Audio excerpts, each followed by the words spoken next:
Madame, Monsieur, merci d'être sur Télé Africain, votre rendez-vous de lundi à vendredi, le métronome. Le 29 octobre 2022, les jardins botaniques dans le premier arrondissement de la commune de Libreville vont donc servir de cadre à l'organisation de la deuxième édition des Assises de la jeunesse gabonaise.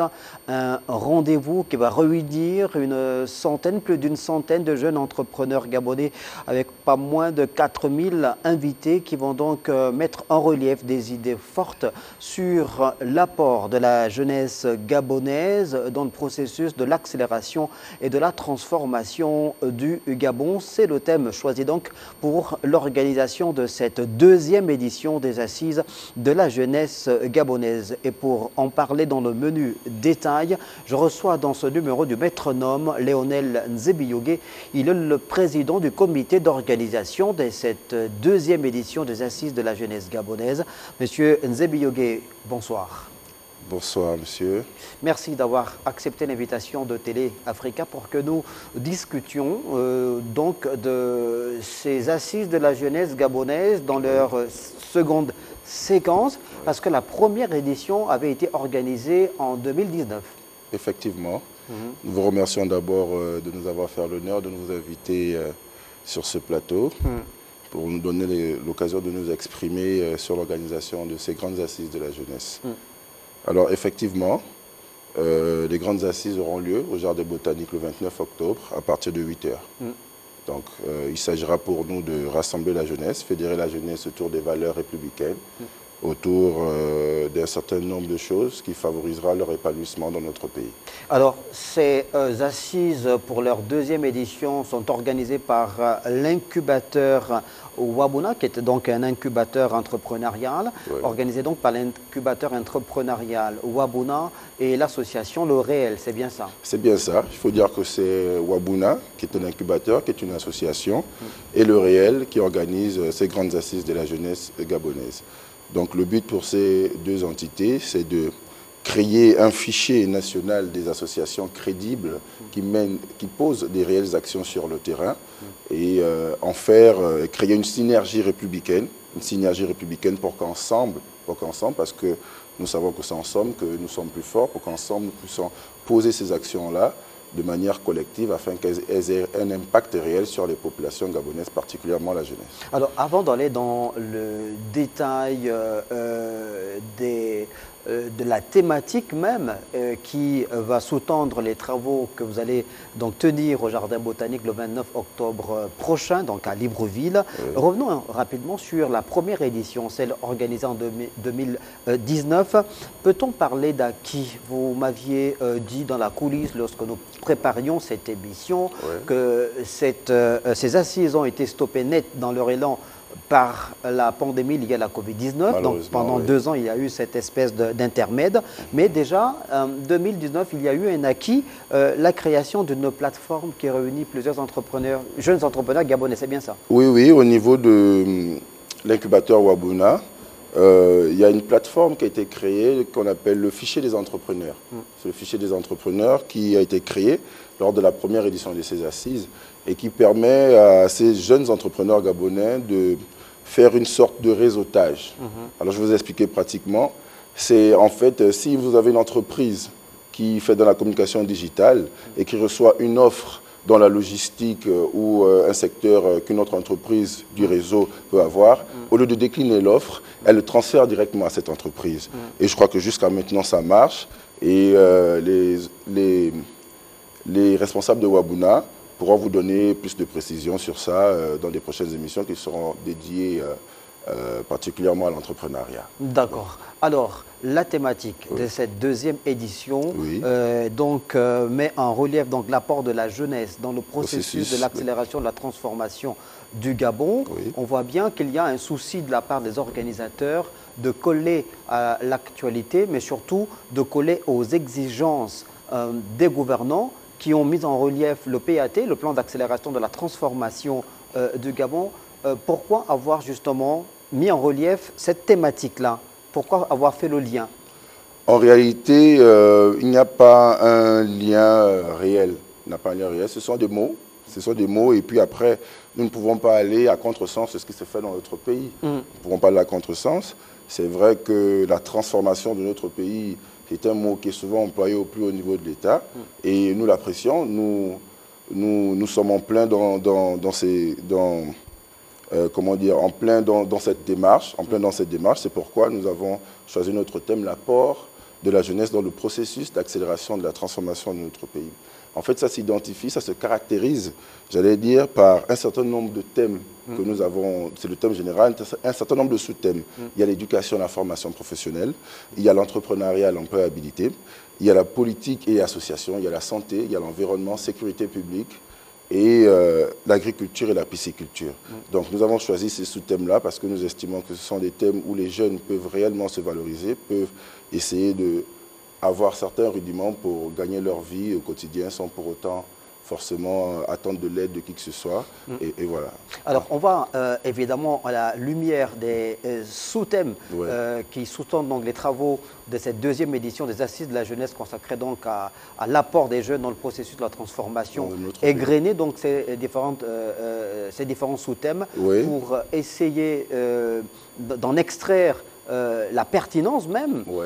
Le premier thème, je pense, il a un rapport avec l'éducation, c'est bien ça? L'éducation et la formation professionnelle. Éducation, formation professionnelle. Alors, on sait qu'au Gabon, c'est près de 90% de scolarisation des jeunes. Mais le constat qui est fait, c'est qu'il y a beaucoup de jeunes qui décrochent assez vite. Alors, que mettez-vous dans ce tiroir consacré à l'éducation et à la formation? Quel peut être l'apport des jeunes entrepreneurs dans cette thématique? Alors déjà, ces sous-thèmes sont transformés en commissions. Qui vont travailler et se retrouveront après devant un panel de professionnels en la matière, en éducation. Nous avons le proviseur du lycée technique Omar Bongo qui a accepté de venir échanger avec un certain nombre de jeunes qui seront aux assises. Nous avons le directeur général du centre multisectoriel de Nkok qui viendra naturellement, en ce qui concerne la formation professionnelle, échanger avec ces jeunes. Mais préalablement, ces jeunes se retrouveront au siège de Wabuna en commission. Nous avons transformé ces sous-thèmes en commission, c'est-à-dire qu'elles discuteront déjà parce que nous estimons qu'une journée, c'est quand même assez court pour discuter des mots qui minent la jeunesse de notre pays, surtout dans l'éducation et la formation professionnelle, se retrouveront déjà avant pour essayer de discuter, essayer d'apporter des pistes de solutions que nous pouvons proposer aux plus hautes autorités afin qu'ils les mettent en pratique pour que la jeunesse puisse sortir de cette routine qui fait en sorte que chacun va à l'école sans savoir réellement ce qu'il veut faire demain après-demain dans sa vie. Alors, on reste sur ce premier thème consacré à l'éducation et à la formation, puisque vous parlez de la présence du proviseur du lycée technique, mais également du directeur du centre multisectoriel de Nkok. On voit qu'il y a des efforts qui sont faits à ce niveau-là, par exemple, par le gouvernement sur les orientations du président de la République, avec la création de la zone économique de Nkok, avec la sortie de terre des centres multisectoriels, évidemment de Nkok, de Ntchengue, de Vengue à Franceville. Ça veut dire que ces assises-là, vous les percevez comme une forme de foire au métier, c'est-à-dire que vous permettez aux jeunes, aux centaines, aux milliers de jeunes qui vont venir, d'avoir une idée précise sur l'offre, c'est ça, en termes d'emploi sur le plan professionnel. Essayer de faire la différence, sinon l'adéquation entre la formation et l'emploi. Donc, c'est en réalité ça, ces assises. Les jeunes viendront et échanger avec ces personnes-là expérimentées. Le directeur du centre multisectoriel présentera les opportunités, les filières qu'ils font dans et peut-être parce que le problème dans notre pays aussi avec la jeunesse, c'est qu'on a un manque de communication d'un certain nombre de directions. Il y a beaucoup de choses qui se font dans notre pays, mais les jeunes n'ont pas l'information, n'arrivent pas souvent vers la cible qui sont les jeunes. Donc c'est pourquoi nous avons pris attache avec ces personnes-là qui viendront exposer aux jeunes les formations qui sont enseignées là-bas, essayer d'apporter des débouchés, qui font en sorte qu'après cette formation-là, vous n'avez plus un réel problème pour entrer dans le marché de l'emploi.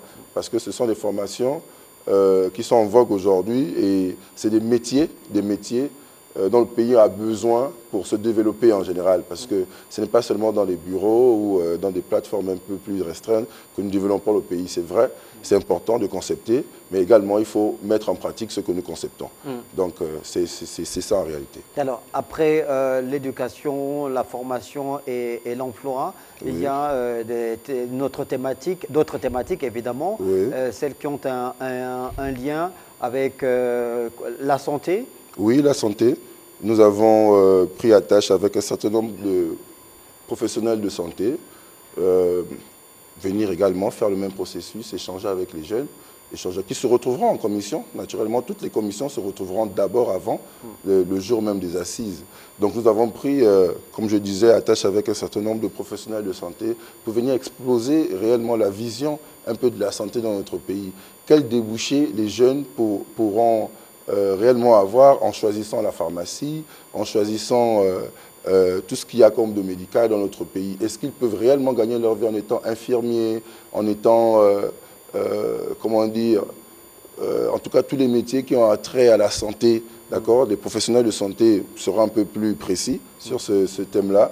Donc en réalité, c'est ça. Alors, mais on voit bien que là, vous avez une cible précise. Oui. Vous parlez là des jeunes, on imagine, qui sont scolarisés. Oui. Vous avez sollicité l'apport évidemment du lycée technique, du centre multisectoriel d'un COC, oui, mais aussi de certaines structures sanitaires pour parler des métiers en rapport avec la santé. Mais là, vous vous adressez à des jeunes scolarisés, c'est bien ça? Des jeunes scolarisés et déscolarisés. Les assises invitent tous les jeunes de toutes les composantes, sans distinction d'idéologie politique, ethnique ou religieuse. Tous les jeunes scolarisés, déscolarisés. Les jeunes qui veulent se mettre dans la réinsertion. Tous les jeunes qui estiment pouvoir apporter quelque chose à leur pays, quel que soit le secteur, à venir aux assises et s'intéresser à tous ces thèmes que nous avons mis en place. Et proposer, d'ailleurs, s'il y a un thème qui a peut-être été oublié, parce que toute œuvre humaine est souvent tachée d'imperfection. Donc ils peuvent nous proposer. C'est pourquoi nous faisons des commissions avant, parce que nous estimons que ces jeunes-là peuvent nous apporter un plus ou le petit déclic qui manque peut-être à l'organisation ou bien aux autorités. Donc nous invitons tous les jeunes, la jeunesse en général. La jeunesse plurielle, j'allais dire. En fait, ça veut dire qu'il y a évidemment les jeunes scolarisés au premier chef qui sont directement concernés par des offres de formation au niveau, par exemple, du centre multisectoriel ou du lycée technique national Omar Bongo, tout comme des jeunes déscolarisés. Qui sont sortis du circuit donc, scolaire, mais qui peuvent bénéficier des formations. Ça veut dire que soit Wabuna et le réel sont prêts à accompagner des jeunes Gabonais aujourd'hui qui sont déscolarisés, c'est ça? Bien sûr, l'accompagnement est déjà là. L'accompagnement, c'est la mise en place des grandes assises. C'est ça l'accompagnement, en fait. Nous appelons ces jeunes parce qu'en venant à ces assises, nous pensons qu'ils retourneront avec d'autres idées. Même un jeune déscolarisé peut être intéressé par une filière qui sera représentée par le directeur du centre multisectoriel de Nkok et aller peut-être s'inscrire au concours. Mais on connaît la réalité, souvent, notamment de ces jeunes qui sont issus des quartiers dits défavorisés, des jeunes qui parfois sont frappés de certaines vulnérabilités. Est-ce que le fait pour ces jeunes-là d'assister simplement aux assises, d'être édifiés sur les offres de formation, est-ce que ça suffit justement pour pouvoir les réinsérer dans la société? Est-ce que Wabuna, est-ce que le réel, est-ce que les membres du comité d'organisation de ces assises-là n'ont finalement pas le devoir de pouvoir aider ces jeunes-là à pouvoir trouver un emploi ou être réinsérés au sein de la société, non? Bon, vous savez, la problématique de l'emploi dans notre pays est une problématique assez importante. Donc, nous, au niveau du comité d'organisation, nous ne pouvons pas l'aborder avec légèreté. C'est quand même quelque chose d'assez important. Donc, nous avons pris attache avec l'ONE, l'ONE qui est en charge de ça, le ministère de l'Emploi et du Travail, et peut-être ensemble, parce que nous seuls, nous ne pouvons pas, parce que nous n'allons pas nous substituer aux autorités, nous ne pouvons pas, c'est peut-être ensemble trouver une formule qui favorisait ces jeunes à pouvoir accéder facilement à l'emploi. Nous, ce que nous faisons au niveau des assises, c'est leur donner des rudiments. Parce qu'il y a des jeunes qui réussissent dans ce pays sans forcément attendre l'État ou l'aide de qui que ce soit. C'est ce que nous favorisons en fait aujourd'hui, ce que nous demandons aux jeunes. C'est pourquoi nous les appelons à ces assises. Nous allons discuter à bâton rompu. Tout ce qu'il y a de proposable sera proposé normalement. Donc, et après, la mise en applicabilité, c'est les autorités. Bien sûr. Les autorités. L'organisation, l'ONE et le ministère du Travail, que nous souhaitons avoir des séances de travail pour voir comment favoriser un certain nombre de choses selon les métiers, quels sont les métiers au niveau des offres d'emploi qui sont favorables. Voilà. Ça veut dire que vous êtes une forme de passerelle, oui, évidemment, entre l'État et ces jeunes qui évoluent pour l'essentiel dans le privé. Donc vous créez des liens, justement, vous sélectionnez, en fait. En tout cas, nous le souhaitons. Les profils. Effectivement. En tout cas, nous le souhaitons. Nous allons faire ce qui est capable de faire à notre niveau. C'est déjà l'organisation de ces assises et puis le déroulé et tout ce qui s'en suivra. Et après, il y aura naturellement un comité suivi et évaluation de tout ce qui sera fait aux assises. C'est à partir de là que les initiateurs, le comité d'organisation, essaieront, à travers un certain nombre de points, un certain nombre d'ouvertures, essayer de favoriser, si nous pouvons, ces jeunes à obtenir des emplois selon leur profil. Mais comme je le disais au départ, la problématique de l'emploi est une problématique universelle qui ne concerne pas forcément le Gabon, même si nous n'allons pas forcément toujours faire comme les autres. L'organisation de ces assises a été mise en place pour discuter déjà de tout ça. Nous appelons ces jeunes parce que nous estimons que de la discussion peut jaillir la lumière. Donc nous appelons tous ces jeunes à venir discuter avec nous en commission, et poser des questions aux panélistes qui seront là afin qu'on puisse trouver des rudiments, surtout dans l'entrepreneuriat par exemple. Là, je vais directement dans le prochain thème, entrepreneuriat et employabilité. Pour le moment, la seule solution que nous proposons aux jeunes, la solution fiable et réelle, c'est l'entrepreneuriat. Parce qu'en entreprenant, d'accord, en vendant même sa petite caisse de chewing-gum et machin, on ne pourra jamais manquer de 500 francs ou de 1000 francs par jour. Alors, l'objectif, évidemment, pour vous, c'est de faire en sorte qu'il y ait une sorte d'auto-emploi de la part de ces jeunes, notamment pour ceux qui ont du mal à avoir accès au marché de l'emploi, donc faire dans l'auto-emploi. Il y a quelques décennies de cela, on imaginait mal le jeune Gabonais prendre conscience de cette réalité, puisque évidemment qu'on est un pays dont l'essentiel des ressources sont tirées des matières premières, le pétrole, plus de 70% évidemment, comme vous le savez, je ne vous apprends rien, qui compose donc le budget de l'État, et qu'on a dit que les jeunes Gabonais, tous, avaient pour ambition d'aller travailler dans la fonction publique. Aujourd'hui, la réalité est tout autre, et d'ailleurs, les plus hautes autorités ont envoyé depuis 2009 un signal, c'est celui de faire en sorte que les jeunes se prennent en charge, entre autres, pour la création des activités génératrices de revenus. C'est bien ça. C'est bien ça, c'est bien ça. Vous savez, dans notre pays, il faudrait que notre génération change un certain nombre de choses. Ça passe par le changement de mentalité. Aujourd'hui, la fonction publique ne peut plus être le plus grand employeur de notre pays. C'est impossible, ça ne se fait normalement dans aucun pays du monde. Ce n'est qu'au Gabon où la majorité des travailleurs sont fonctionnaires. C'est quelque chose quand même d'impensable. C'est pourquoi le président de la République, son Excellence Ali Bongo Ondimba, avait pris des décisions louables, celui de geler pour le moment les recrutements à la fonction publique, pour qu'on n'en arrive pas à un niveau où nous avons des fonctionnaires qui ne sont pas payés. Je crois que c'est quand même assez louable cette décision du chef de l'État qui va dans la prévision d'un certain nombre de choses. Donc c'est pour dire que la jeunesse a été très mal orientée.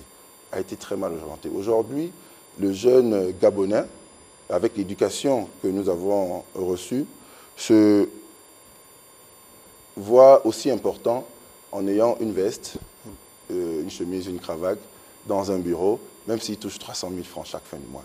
Et dénigre celui qui voit avec sa caisse au marché, d'accord, et il gagne 300 000 francs en 2-3 jours. Vous voyez que c'est impensable aujourd'hui.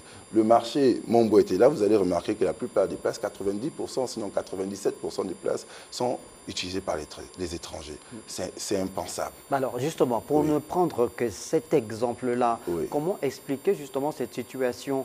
Les Gabonais sont chez eux, mais ils ont du mal à investir davantage dans le secteur informel, par exemple. Vous ne parlez que du secteur informel. Pourquoi est-ce qu'on retrouve davantage des jeunes issus des pays frères que des Gabonais qui réchignent à pouvoir exercer ces petits métiers-là?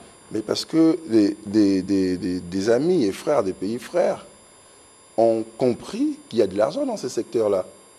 Il y a de l'argent, on peut se faire de l'argent. Le but, c'est de gagner de l'argent dans sa vie. Se faire, nourrir sa famille, nourrir son entourage. Pour un homme décent, je crois que c'est cette ambition que tout homme peut avoir dans sa vie. Mais qu'est-ce qui peut expliquer alors justement que les jeunes Gabonais ne comprennent pas ou aient du mal à franchir le pas pour investir davantage le secteur informel, par exemple?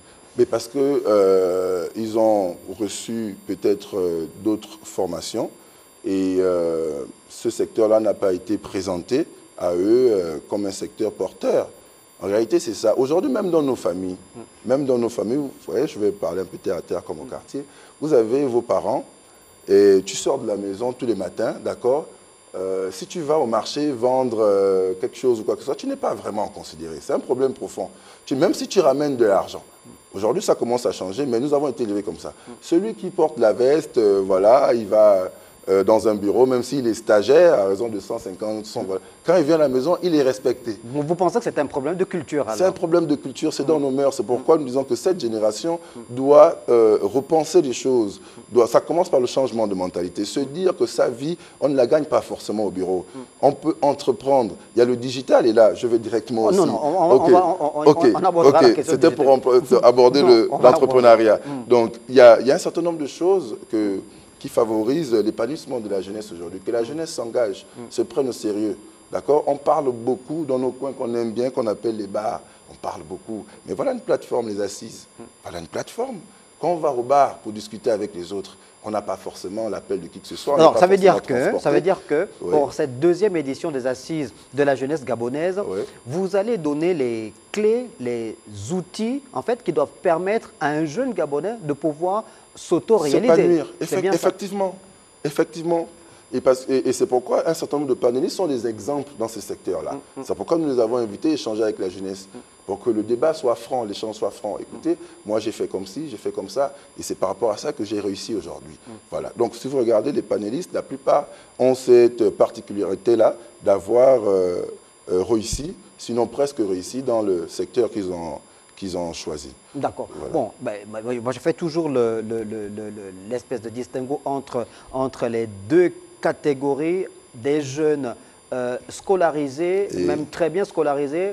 Moi, j'en connais certains, notamment, et je pense que vous la connaissez aussi, Tamara Boussamba Mutotokema, qui est un doctorat en intelligence économique, qui est CEO d'Agridis, qui est une jeune entreprise qui évolue dans le secteur agricole, qui a plusieurs fois représenté le Gabon dans certains forums à l'étranger. D'ailleurs, elle revient de la France, où elle a pris part à un ensemble d'activités, reçues notamment par la Première Dame. Elle a participé à un concours à l'échelle du continent, 3000 candidatures, 8 seulement retenues. Elle était parmi les 8, donc la représentante du Gabon.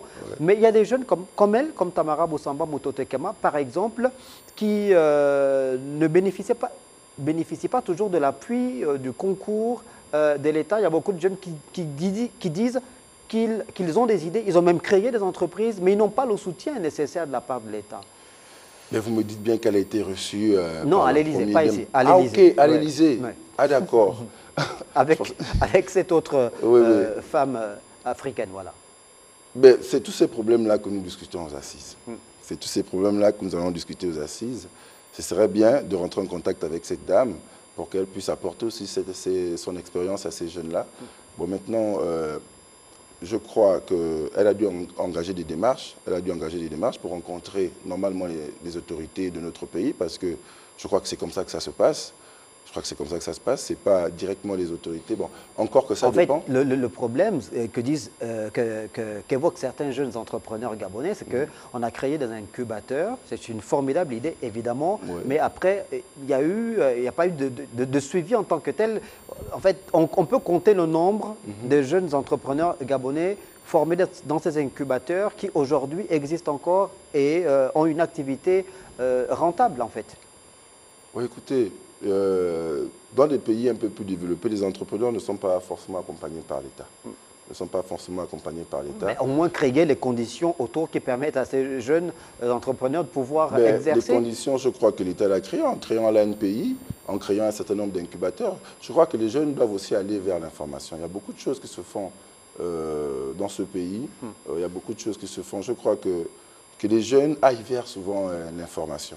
Parce que je sais que dans notre pays, le problème des entrepreneurs, c'est souvent le crédit. C'est souvent le crédit. L'État essaie d'apporter certains financements, mais ce n'est pas souvent ça. Ce n'est pas souvent ça. Que ces entrepreneurs-là se rapprochent des institutions financières et leur demander quelles sont les démarches réelles. Alors, le problème, est-ce que c'est l'État ou est-ce que c'est la mentalité? Vous avez beaucoup parlé du changement de mentalité parce que dans notre pays, hein, depuis les années 80, attend tout de l'État. Même sous Omar Bongo Ondimba, il y a des approches qui ont été tentées. Financer les jeunes à qui on a remis des taxis, par exemple, pour faire cette activité au niveau du transport. Mais malheureusement, ça n'a jamais abouti. Qui ont revendu leurs taxis. Voilà, bon. Il y a ça. Vous voyez, c'est des comportements quand même assez peu recommandables. L'État a accompagné des jeunes, d'accord? Parce que nous savons que dans le secteur des taxis, il y a de l'argent. En fait, il faut dire les choses telles qu'elles sont. C'est un secteur, si vous faites le taxi dans notre pays, mais vous n'avez pas besoin d'être fonctionnaire. Mais l'expérience a été tentée à nouveau, puisque je crois qu'il y a une dizaine, une vingtaine de jeunes Gabonais qui ont bénéficié justement. Mais l'État ne se fatigue jamais. De l'apport de l'État. C'est le rôle de l'État. L'État ne se fatigue jamais. Mais il faut remarquer quand même que certains jeunes se font remarquer par des comportements peu recommandables. L'État vous apporte une aide. Vous achète une voiture, mais vraiment une voiture presque luxueuse. Et même si elle est un peu... Voilà. Neuve. Hein. Neuve. De toute manière, vous apporte une voiture pour faire votre transport. Le taxi dans notre pays donne 24 000 francs par jour. Je crois que c'est le salaire d'un directeur général à la fonction publique. 24 000 francs par jour. Si vous calculez tout le mois ce que ça peut faire. Mais on vous donne un taxi gratuitement. Donc, en réalité, c'est quoi le problème? C'est entreprendre ou bien nous savons autre chose. Parce qu'on vous donne un taxi. Moi, aujourd'hui, je serais content qu'on m'apporte un taxi. Comme ça fera 24 000 francs de plus par jour dans les modestes revenus que j'ai. Est-ce que vous voyez? Donc, l'État fait quand même un certain nombre de choses. C'est pourquoi nous revenons à la responsabilité de la jeunesse. Nous revenons à la responsabilité de la jeunesse, que les jeunes soient plus responsables dans leur engagement à tous les niveaux, que ce soit sur le plan politique, sur le plan entrepreneurial, d'accord, sur le plan social, que les jeunes, quand ils s'engagent, le fassent avec sérieux, d'accord, qu'ils le fassent avec sérieux. Ça veut dire que les assises de la jeunesse gabonaise, le 29 octobre 2022 au Jardin botanique de Libreville, vous allez évidemment donner à ces jeunes qui vont venir, on imagine par milliers, vous écouter grâce évidemment aux expériences des panélistes que vous avez choisis. Ces jeunes-là seront édifiés sur la possibilité de trouver des niches. C'est ça qui leur permet de... Pour être plus indépendant et moins attendre de l'État. C'est ça en réalité, moins attendre de l'État. Même si c'est le rôle de l'État, d'accord, d'accompagner tous ces jeunes-là, mais moins attendre de l'État vous rend quand même assez indépendant et votre activité est plus fluide parce que vous n'êtes pas forcément assujetti à des règles ou, enfin, comment dire, à quelque chose de particulier. Vous avez fourni des efforts vous-même, vous avez fait un business plan, vous êtes adressé à une banque, vous avez prié le Seigneur pour que cette banque vous apporte le financement. Aujourd'hui, vous avez le financement, mais mettez en pratique votre business. Mais c'est là où on revient à ce que je disais tout à l'heure dans l'émission, c'est-à-dire l'importance justement d'accompagner ces jeunes-là. Ils sont nombreux qui sont sortis du circuit de l'école et qui n'ont pas tous les outils qu'il faut pour pouvoir justement élaborer un business plan, comment avoir un crédit auprès d'une banque, etc. Et c'est là où vous êtes important pour ces jeunes. Effectivement, parce que nous allons mettre toutes ces formations-là, presque, parce que c'est un événement également pédagogique. Nous allons mettre toutes ces formations-là. Il y a des banques qui vont installer des stands, qui vont apprendre aux jeunes comment ouvrir des comptes épargne. Il y a la CNAMGS qui viendra s'installer. Il y a la CNSS également qui viendra installer, démontrer aux jeunes qu'il ne suffit pas d'être fonctionnaire ou d'avoir forcément un emploi pour prétendre cotiser à la CNSS. Donc il y a un certain nombre de stands, les institutions financières, les institutions sociales, les institutions médicales qui viendront essayer de montrer aux jeunes quels sont les rouages pour pouvoir réussir sa vie dans ces secteurs-là.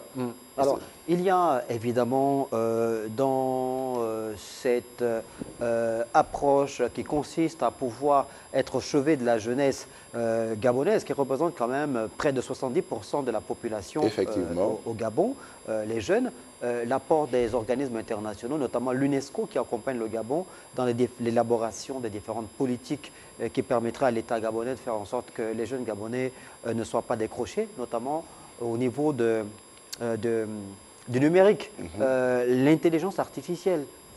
Ça vous tient à cœur parler justement du numérique. Effectivement. Aujourd'hui, c'est une réalité. Les jeunes sont davantage tournés vers le numérique.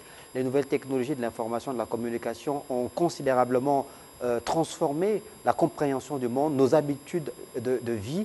Et les médias sociaux, les réseaux sociaux sont un véritable trésor. Alors, expliquez-nous un peu en quoi est-ce que les réseaux sociaux peuvent être bénéfiques pour la jeunesse?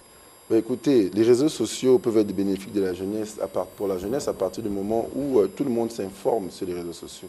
Ça devient aujourd'hui le canal autorisé, sinon officiel, de toutes les informations. C'est toutes les informations. Donc, à travers les réseaux sociaux, les jeunes qui s'intéressent au numérique ou à la communication digitale peuvent créer des entreprises qui vont dans le sens de, comme je disais, la communication digitale, d'informer à chaque fois. Aujourd'hui, quand nous organisons un certain nombre de choses, la plupart des médias sont des médias en ligne. La plupart des médias sont des médias en ligne parce que nous avons remarqué que l'information passe mieux par là-bas. Donc, c'est des débouchés aussi. C'est une part de débouchés pour la jeunesse. C'est pourquoi nous avons un thème qui est numérique et communication digitale. Mais dans notre pays, nous avons des exemples. Nous avons des exemples qui sont au top, même au niveau continental et même mondial. C'est des personnes que nous avons également invitées pour venir échanger avec les jeunes qui, à travers le digital, sont devenus des hommes riches. Vous voulez parler de Sean Bryden, par exemple? Oui, et d'autres jeunes comme Daryl Ekorozor, comme M. Hercule Essoala. Comme Uriel Abaga-Obiang. Comme Uriel Abaga-Obiang, qui est l'un des intervenants dans ce... Voilà, comme Steve Ngema, comme beaucoup de jeunes qu'il y a dans notre pays. Je parle de Laetitia Mebalé. Mais on va parler, évidemment, on va parler un peu de ces jeunes, parler d'Uriel Abaga-Obiang et de Steve Ngema. Uriel Abaga-Obiang qui à l'origine est un journaliste, évidemment. Oui.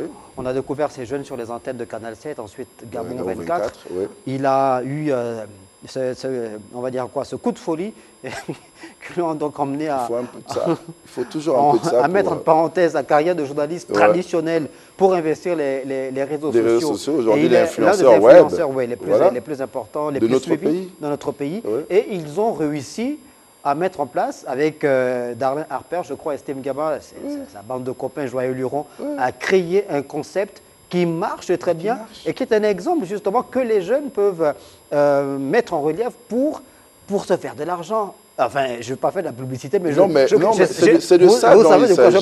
C'est de ça dont il s'agit. Ce concept-là, aujourd'hui, est pratiquement accepté par toute la jeunesse gabonaise. Pas du fait qu'on se retrouve pour faire forcément un peu de la fête, mais c'est quand même assez structuré. Vous voyez, c'est assez structuré.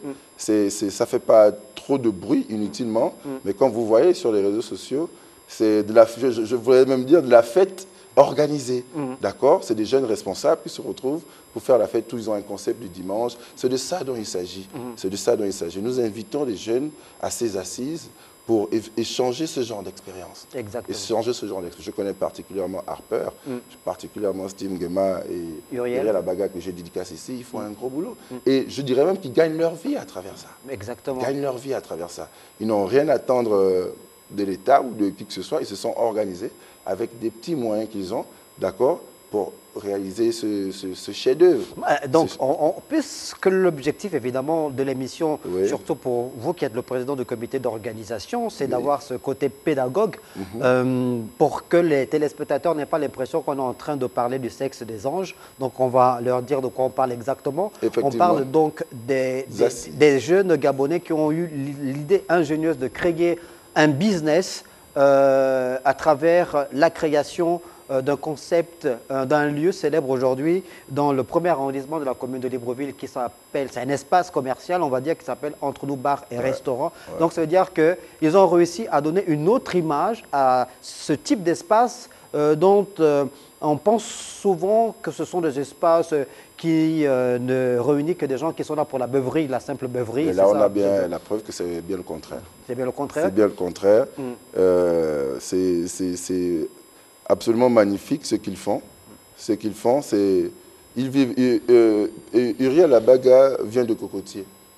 Vient de Cocotier pour créer les petites entreprises qui sont en train de créer aujourd'hui. Il n'a pas forcément eu un accompagnement ou bien n'a pas forcément été favorisé sur le plan social. Vous connaissez le quartier Cocotier, c'est un quartier un peu assez tendance, sinon quartier assez mouvementé et qui ne favorise pas forcément l'épanouissement d'un certain nombre de jeunes. Mais il sort de là, d'accord, il s'épanouit aujourd'hui, il gagne ses petits gombos, comme on dit au quartier, à travers la communication. Ses affaires, voilà, à travers la communication digitale. Ouais. C'est cet appel-là que nous faisons à la jeunesse. Il ne suffit pas de dormir et se dire que l'État va tout faire, l'État mettra tout. Non.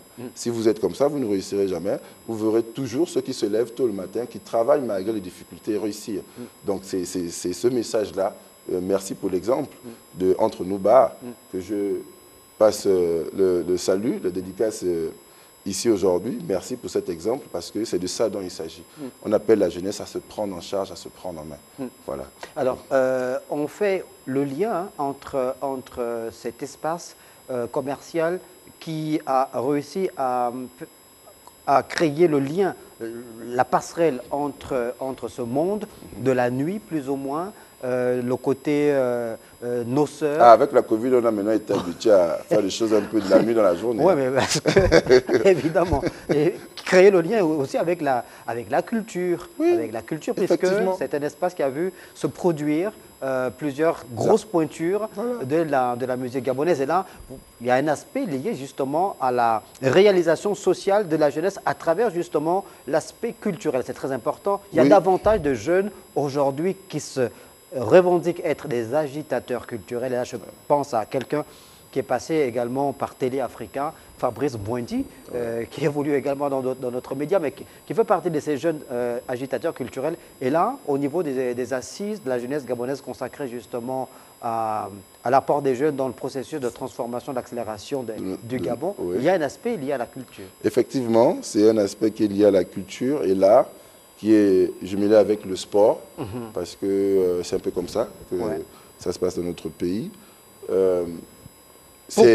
Pourquoi justement? Pourquoi avoir pensé à la culture et au sport? Effectivement, parce que parce que y a des jeunes, nous avons des modèles de réussite dans le sport dans notre pays, dans la culture et les arts également. Il y a beaucoup de modèles de réussite. Les jeunes se distinguent dans notre pays, même à l'international, dans la culture. Nous avons des exemples comme Créole, comme Chanel, des jeunes comme Lestat, nous avons Lord Comindon.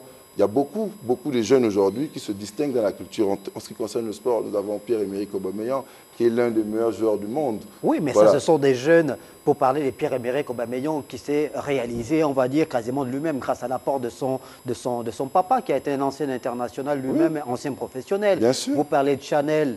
Oui, mais bon, mais les artistes musiciens attendent toujours le paiement des droits d'auteur pour qu'ils vivent de ça. Donc, est-ce que ce sont des modèles, comment est-ce que l'incubateur Wabuna et le réel, justement, le réel d'Ivassa, qui est un artiste dans l'âme aussi d'Ivassa, évidemment. Comment est-ce que Wabuna et le réel peuvent accompagner ces jeunes-là qui ont du talent, mais qui ne se sont pas encore réalisés? Je voulais être clair avec vous. Le président de la République a mis en place le Bigada. Je crois que le Bigada est la direction qui est en charge d'organiser un peu tout ce qui a des questions de droits d'auteur et tout ça. Que le Bigada soit un peu plus dynamique, parce que ce n'est pas le président de la République qui viendra mettre tout ce qu'il faut pour que le Bigada soit opérationnel. Le Bigada est encadré par un décret qui a été pris par le président de la République. Donc il y a déjà une volonté de pouvoir apporter des droits d'auteur à la jeunesse, sinon aux musiciens dans notre pays. Que le Bigada, parce que nous n'allons pas organiser des choses qui ne sont pas comment dire, qui ne sont pas dans notre vocation. Nous, on organise des assises. Les assises, c'est un événement qui consiste à susciter une certaine ébullition au niveau de la jeunesse, que la jeunesse décide, se dise oui, aujourd'hui j'ai des capacités dans ce secteur, avec ou sans l'État, je réussirai. C'est ça normalement les assises. Mais maintenant, favoriser des droits d'auteur, un certain nombre de choses. Non, en fait, je veux savoir oui. quel peut être l'apport du réel, de l'association Le Réel et de Wabuna, justement, l'apport pour ces jeunes-là qui ont du talent. Si on ne prend que l'aspect lié à la musique, ou la musique urbaine, par exemple, ou même la musique traditionnelle, que faire, comment accompagner ces jeunes-là qui ne se sont pas encore réalisés, qu'on ne connaît pas encore, qui ne sont pas encore des lords de Comindon ou bien des Obélix? Mais déjà, comme je le dirais toujours, les assises, l'organisation de ces assises, c'est ce que Wabuna Le Réel font, l'organisation de ces assises. À ces assises, Wabuna Le Réel mettra un panel de jeunes qui ont réussi dans la culture, art et sport, d'accord, qui viendront donner des rudiments aux jeunes qui seront là. Peut-être dans ces jeunes, les jeunes présents, qui seront présents à ces assises, il y aura des jeunes qui seront intéressés par un certain nombre de choses que donneront les artistes ou bien les acteurs culturels qui seront en face d'eux. Parce que moi, particulièrement, je ne suis pas acteur culturel, mais notre rôle, c'est de mettre en place cette plateforme-là qui permettra aux jeunes et aux panélistes d'échanger et trouver des solutions aux mots qui minent réellement la culture et le sport dans notre pays. Quand vous parlez de sport, vous ne parlez pas que de la pratique du sport, vous parlez peut-être de métiers connexes qui sont liés au sport, c'est bien ça? Évidemment, évidemment. Un jeune peut choisir de se former comme entraîneur de football, avoir du talent, être coopté et gagner sa vie là-bas. Ou faire dans le marketing sportif? Dans le marketing sportif, dans la communication sportive, journaliste sportif, voilà. Il y a un certain nombre de détails qui vont être donnés aux assises même. Et je crois que les jeunes se retrouveront réellement dans ces thématiques-là. Dans ces thématiques-là, il y a beaucoup de choses. Nous ne pouvons pas... C'est pourquoi nous avons créé des commissions qui vont discuter bien avant. Parce que nous estimons qu'en un jour, nous ne pouvons pas réellement discuter de tous les mots qui minent la jeunesse, particulièrement dans tous ces thèmes qui ont été choisis. Il faut qu'on se retrouve bien avant, et que le jour des assises, on fasse la synthèse de tout ce qui a été discuté et peut-être ce qui pourra encore être discuté sur place pour créer, faire un rapport, faire un livre de revendication de la jeunesse gabonaise. Parce que nous estimons, je l'ai dit hier en conférence de presse, que c'est peut-être le jeune qui dort tous les jours à la maison, le jeune diplômé qui a peut-être, d'accord, la solution à peut-être au problème de l'entrepreneuriat ou de l'employabilité dans notre pays. Vous savez, il a peut-être le même diplôme que le conseiller culturel, par exemple, ou le conseiller sportif, mais n'est pas conseiller culturel ou conseiller sportif. Donc, il peut avoir une idée, d'accord, qui pourrait nous apporter aux assises et que nous mettrons dans le livre que nous allons présenter aux autorités comme revendication de la jeunesse gabonaise. Voilà, c'est un peu ça. Alors, il y a quelques mois, le ministre des Sports et de la Jeunesse, Franck Guéma, a reçu un certain nombre de jeunes leaders pour échanger justement avec ces jeunes leaders, pour avoir une idée précise peut-être sur les attentes de la jeunesse. Est-ce qu'il y a un lien à ce niveau, une passerelle entre Wabuna, Le Réel et le ministère en charge de la jeunesse? Naturellement, c'est le ministère en charge. Vous avez parlé d'ailleurs de Laetitia Mebalé, qui est conseillère en communication du ministère. Oui, bon, je parlais d'elle dans le cadre de la communication digitale. Donc, non, je ne veux pas m'avancer à... Non, c'est une parenthèse. Naturellement, cette initiative est une initiative de jeunesse. Donc, naturellement, nous impliquons le ministère de la Jeunesse et des Sports. Nous attendons encore les réponses du ministère aujourd'hui, mais nous savons qu'elles seront favorables parce que nous savons que le ministre Franck Guéma tient vraiment à cœur tous les problèmes de jeunesse de notre pays. Alors, parmi les influenceurs, parmi les jeunes leaders reçus par Franck Guéma, il y avait Charlie Tchatch. Oui. Est-ce que vous pensez que Charlie Tchatch est un peu fou?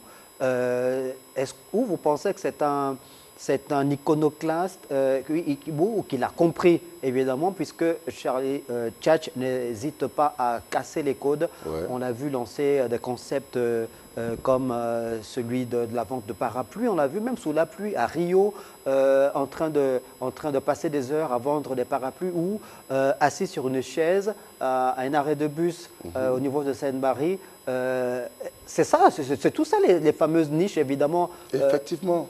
Charlie Tchatch est un jeune exceptionnel que nous encourageons. Il fait énormément pour la jeunesse de notre pays. Vous voyez, une personnalité, moi je dis une personnalité aussi importante, va se mettre dans les abribus pour sensibiliser les jeunes sur un certain nombre de choses à faire. Il suffit pas, il vend, il fait du commerce. Il fait du commerce, mais pas forcément pour gagner sa vie. Nous savons que Charlie Tchatch est représenté à un niveau supérieur, mais pour sensibiliser ces jeunes-là. Parce que si pour faire rester assis toute la journée. Mais là, nous sommes en saison de pluie. Si j'achète 10 parapluies aujourd'hui, je pense que toute la journée, si je me mets à vendre 10 parapluies, à raison de 1, par exemple, à 2 000 francs, mais je vais rentrer avec 20 000 francs chez moi, forcément, parce qu'il pleut tous les jours. Même vous, si vous sortez de chez vous, même pas avec l'intention d'acheter un parapluie, s'il pleut, vous ne serez pas dans les capacités de sortir 2 000 francs et prendre un parapluie parce que vous allez peut-être prendre un sandwich dans un café à côté. Donc, c'est très bien ce que M. Charlie Tchatch fait. C'est de la sensibilisation. Et c'est ce genre d'initiative que nous attendons au niveau des assises pour mettre dans le livre qui ira chez les autorités et les personnes susceptibles de pouvoir régler les problèmes de la jeunesse. C'est très, très important ce que M. Charlie Tchatch fait et nous le remercions beaucoup pour ce qu'il fait pour la jeunesse gabonaise.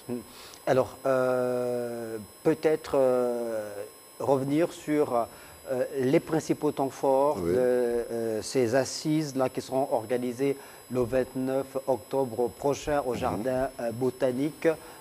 Comment vous les voyez, vous attendez qui exactement? D'ailleurs, je voulais savoir, il y a 65 ou 66% des jeunes qui composent la population gabonaise.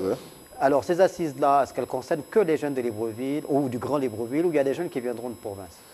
Ces assises concernent les jeunes gabonais, les jeunes de tout le Gabon, ceux qui ont la possibilité de se déplacer. Naturellement, le comité essayera de favoriser un certain nombre de déplacements, mais ce seront selon nos moyens. Vous n'avez pas pensé à mettre en place un volet numérique pour permettre aux jeunes qui sont en province de pouvoir regarder ces assises-là? C'est une solution. C'est une solution. Parce que si les moyens ne nous permettent pas de transporter tout le monde, le numérique est là. Et il y aura naturellement des plateformes de communication qui diffuseront en direct ces assises. Ils pourront accepter. Mais nous souhaitons quand même que les jeunes soient représentés physiquement. C'est possible. Soient représentés physiquement au niveau de ces assises, même si c'est 5-10 par province. Nous pensons que c'est faisable avec l'appui du plus grand nombre des autorités de notre pays, un certain nombre de partenaires, d'entreprises qui pourront nous accompagner dans ce sens-là. Monsieur Léonel Nzé Biyogué, je vous laisse le soin de conclure, avant de mettre un terme à cette émission. Quelle peut être la conclusion du président du comité d'organisation des assises de la jeunesse gabonaise du 29 octobre prochain? Alors, je dirais déjà merci d'abord à vous pour nous avoir donné l'occasion de nous exprimer sur cette organisation d'envergure importante pour la jeunesse de notre pays. Je m'adresserai particulièrement à la jeunesse, demander à la jeunesse de participer à ces assises. Ces assises sont un moment important pour la jeunesse de notre pays. Je crois qu'après la pandémie de la Covid-19, nous ne nous sommes pas vraiment retrouvés physiquement. Nous ne sommes pas retrouvés physiquement. Nous avons besoin déjà de ces retrouvailles, de chaleur humaine pour échanger sur les maux qui minent réellement notre pays. C'est des associations qui sont attendues, les leaders d'opinion, les influenceurs web, les entrepreneurs, les jeunes populaires, les partis politiques de la majorité de l'opposition, les centristes, la société civile. Toutes les composantes de la jeunesse sont invitées à ces assises. Nous invitons tout le monde, sans distinction de quoi que ce soit, d'idéologie politique, d'ethnie ou religieuse. Nous voulons vraiment discuter avec tout le monde à bâton rompu et de sortir réellement la quintessence des mots qui minent le quotidien de la jeunesse. Donc c'est un appel à la jeunesse gabonaise et que la jeunesse ne se dise pas aujourd'hui qu'est-ce que l'État peut faire pour nous, mais se dise qu'est-ce que nous pouvons faire pour l'État.